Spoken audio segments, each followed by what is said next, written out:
Masiglang ipinagdiwang kahapon Hunyo 16 ng mga 18 at Estelberries ang 30th birthday ni SB19 member Estela Hero. Sa mga litratong inyong nakikita, todo effort ang iba't ibang SB19 fan pages maging ang mga fan page din na talagang todo biased para kay Estel. Hindi pa nakontento ang iba at talagang hinalukay pa nila ang mga lumang family photos ng tinaguriang si Junard, Vester at Tay-Tay upang ipakita kung gaano nakalago ang kanyang inilaki. Hindi lamang sa personal na buhay kundi sa larangan na rin ng pagpapasaya o entertainment. Hindi rin naman nagpaiwan ang iba't ibang mga sponsors ng SB19 kabilang ang Pure Gold, McDonald's, Pepsi, at Bioderm at hindi rin nagpahuli ang mga institusyon sa larangan ng konsyerto kagaya ng Araneta Coliseum.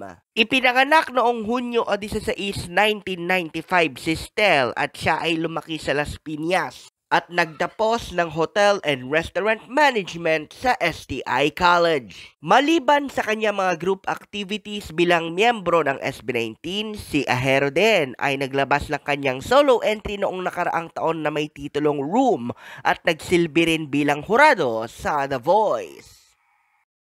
Kasabay ng kanyang 30th birthday ay inanunsyo ni Estel sa pamamagitan ng kanyang social media platforms na ilalabas niya sa lalong madaling panahon ang isang 4-parter mini special na nagdodokumento kung paano nabuo ng kanyang team ang official music video ng kanyang solo debut na may titulong Room.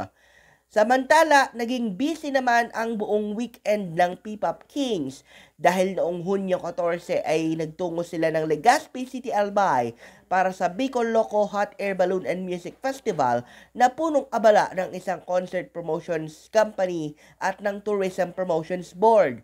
At kinabukasan naman noong Hunyo 15 ay hinarana naman nila ang mga naggagandahang dilag at mga manonood na sumaksi sa Coronation Night ng Binibining Pilipinas 2025.